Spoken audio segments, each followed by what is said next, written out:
অবুঝ প্রেম। বালিশে মুখ চেপে কাঁদছে ইলা দত্ত চৌধুরী। দু চোখের জলে বালিশ ভিজে যাচ্ছে। এত বড় বাড়িতে সে ছাড়া আর কেউ নেই, তাই তার কান্নার শব্দ আর কারোর কানে পৌঁছায় না। ইলা বাড়িতে বসে কেমন মনমরা হয়ে যাচ্ছে। কোনো কিছুতে তার মন বসে না, ঠিক মতো খাওয়া দাওয়া করে না, বাড়ির লোকের সাথে কথা বলা পর্যন্ত বন্ধ করে দিয়েছে। দিন দিন মেয়ে যেন শুকিয়ে যাচ্ছে, তা বাড়ির লোকের চোখ এড়ায়নি। মেয়ে ডাক্তারি পড়ছে, তার একটা পেশার তো আছে, কিন্তু তা বলে এভাবে সে সব কিছু ছেড়ে ছুড়ে ঘরের মধ্যে নিজেকে বন্দি রাখবে তা ঠিক নয়। শঙ্কর ও সুজাতা দত্তের একমাত্র মেয়ে ইলা। সুজাতা তো সারাদিন বাড়িতেই থাকে, তার দেখা উচিত মেয়ের কি হয়েছে। সে দিন দিন এভাবে শুকিয়ে যাচ্ছে কেন? কেনই বা মন মরা? রাতে শঙ্কর অফিস থেকে বাড়ি ফিরলে মেয়ে আগের মতো বাবার সাথে কথা বলে না, গল্প করে না। শঙ্করেরও ব্যাপারটা চোখে লেগেছে। সে সুজাতাকে বলে, তুমি বুঝতে পারছো না মেয়ের কি হয়েছে? বাবার কাছে কি মেয়েরা সব কথা বলতে পারে? দিন দিন মেয়েটার শরীর ভেঙে যাচ্ছে, মনমরা হয়ে থাকে। ওর চোখের দিকে চাইতে পারি না। সুজাতা বলে, আমি বলি কি এবার মেয়ের একটা বিয়ে দাও, তাহলে সব ঠিক হয়ে যাবে। ইলা এই 23 বছর পার করে 24 বছরে পড়েছে, পরের বছর তার ডাক্তারি পড়া শেষ হবে, তারপর প্র্যাকটিস। দুপুরের স্নান খাওয়া দাওয়া সেরে ইলা ঘরেই ছিল, হঠাৎ করে মেঘের গর্জনে ইলা চমকে ওঠে। জানালার কাছে এসে দাঁড়ায়। পূর্বের আকাশে কালো মেঘটা জমাট বেঁধেছে। ঝড়ো বাতাস হু হু করে ঘরে ঢুকছে। দুপুরের আকাশটা যেন সন্ধ্যার আকাশে বদলে গেছে। ঘর ছাড়া পাখিরা সব দল বেঁধে বাসায় ফিরে যাচ্ছে।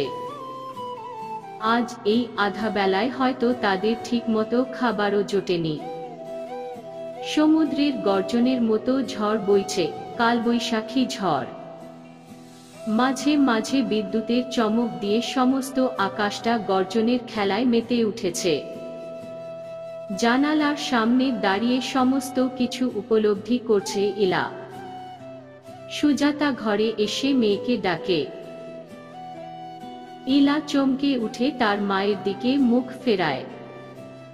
কিছু বলবে মা? আয়, এখানে এসে বস। ইলা বিছানায় এসে বসে। তার গলার স্বর ক্ষীণ হয়ে গিয়েছে। সুজাতা তার কপাল স্পর্শ করে দেখে ইলার সমস্ত শরীর জ্বরে পুড়ে যাচ্ছে। কিরে, তোর এত জ্বর, খাবার সময় কিছু বলিস নি তো? ঘরে ওষুধ আছে, আমি নিয়ে আসি। না মা, আনতে হবে না, আমি প্যারাসিটামল খেয়ে নিয়েছি, ও এক্ষুনি কমে যাবে। তোর কি হয়েছে বলতো? তোর বাবা আজ অফিসে যাওয়ার আগে আমায় যা নয় তাই বলে গেল। কি হলো, চুপ করে আছিস যে? তোর কি হয়েছে বল। আমি আজ তোর বাবাকে ছেলে দেখতে বলেছি। ভাবছি পরীক্ষার আগেই তোর বিয়েটা দিয়ে দেব। এদিকে ঝড়ের গতিটা কিছুটা কমেছে, তার মধ্যে ঝিরি ঝিরি বৃষ্টি আরম্ভ হয়ে গিয়েছে। জানালা দিয়ে ঠান্ডা বাতাস আসছে। সুজাতা জানালাটা বন্ধ করতে গেলে ইলা বলল, মা ওটা বন্ধ করো না। সুজাতা বলল, কেমন ঠান্ডা হাওয়া আসছে, তোর আরো শরীর খারাপ করবে। সুজাতা মেয়ের কথা শুনল না। ঘরের জানালাগুলো বন্ধ করে দিয়ে এসে বসল ইলার পাশে। সে উপুর হয়ে শুয়ে বালিশে মুখ গুজে রয়েছে। সুজাতা বলল, তোর কি হয়েছে আমায় বলতো, তোর বাবা ছেলে দেখছে, বিয়েতে মত আছে তো। ইলা কোনো কথার জবাব দেয় না। সুজাতা ইলার কাছে আসে, তার মুখটা ঘোরায় নিজের দিকে। ইলা দু চোখ জলে ভরে আছে। সুজাতা তার শাড়ির আঁচল দিয়ে ইলার চোখের জল মুছিয়ে বলল, তোকে কি কেউ ঠকিয়েছে? না, কেউ কোনো বাজে কথা বলেছে। ইলা কোনো কথার জবাব দেয় না, শুধু তার দু চোখ দিয়ে জল গড়িয়ে পড়ছে। সুজাতার এই মেয়েকে বোঝা খুবই কষ্ট। ইলার ভালো লাগছে না এমন গুমোট ঘর। তার শ্বাস বন্ধ হয়ে আসছিল। সে উঠে গিয়ে জানালার কাছে দাঁড়িয়ে জানালা খুলে দেয়। বাইরে ঠান্ডা বাতাস হু হু করে ঘরে ঢুকতে সমস্ত ঘরটার গুমোট ভাব কেটে গেল। ইলা প্রাণ ভরে শ্বাস ফেলে। তারপর বলল, মা, আমি একটা ছেলেকে ভালোবাসি, কিন্তু ছেলেটা আমার ভালোবাসা ফিরিয়ে দিয়েছে। মাস চারেক আগের কথা। সকালে কলেজে যাওয়ার সময় প্রতিদিন ইলার সামনে এসে দাঁড়াতো একটা ছেলে। ইলাকে দু চোখ ভরে দেখত। ইলার মুখে যে কি জাদু দেখেছিল ছেলেটা, তা কেবলই সে ছেলেই বলতে পারবে। ইলা অনেক আগে এটা লক্ষ্য করেছিল। এই ছেলে রোদ ঝড় জল বৃষ্টির মধ্যেও একবার তাকে দেখার জন্য দাঁড়িয়ে থাকে। রাস্তা দিয়ে অনেক মেয়ে গেলে অনেক ছেলে ফ্যাল ফ্যাল করে তাকিয়ে দেখে। কেউ তাদের পাত্তা দেয় না। ছেলেগুলো যে তাদের দেখে এ কথা তারাও বোঝে। কিন্তু ইলার ক্ষেত্রে ব্যাপারটা সম্পূর্ণ উল্টো। সে দাঁড়িয়ে থাকা ছেলেটার প্রেমে পড়ে গেল। তার মায়ার জালে জড়িয়ে পড়ল সে। সেদিন মুষলধারায় বৃষ্টি ইলার কলেজে যাওয়ার সময়ে। ইলা সেদিন বেরোয়নি। বৃষ্টির মধ্যে তার কলেজে যেতে ভালো লাগেনি। কিন্তু কেন তার মনে হয়েছিল যে সেই ছেলেটা হয়তো তার জন্য রাস্তায় দাঁড়িয়ে আছে। ইলার মন উতলা হয়ে ওঠে। সে ঘরময় পায়চারি করতে থাকে। মনে মনে বলতে থাকে, একবার ও কি তার যাওয়া উচিত নয়? কিন্তু কেনই বা যাবে? কে হয় ছেলেটা ওর? সে হয়তো অন্য কারোর জন্য ওখানে দাঁড়িয়ে থাকে। এই সমস্ত আজগুবি ভাবনা ভাবতে ভাবতে তার মন ব্যস্ত হয়ে ওঠে। প্রায় মিনিট 15 ঘরময় পায়চারি করার পর সে রেনকোটটা গায়ে দিয়ে বেরিয়ে পড়ে। ঝিরি ঝিরি বৃষ্টির মধ্যে ওই চৌরাস্তার মোড়ে এসে সে কাউকে দেখতে পায় না। তার ভাবনা ভুল, ওখানে ছেলেটা নেই। ইলা বাড়ি ফিরে আসে। নিজের মনকে সান্ত্বনা দেয়। সে ভাবে হয়তো ছেলেটা আজও দাঁড়িয়ে ছিল বৃষ্টিতে ভিজে।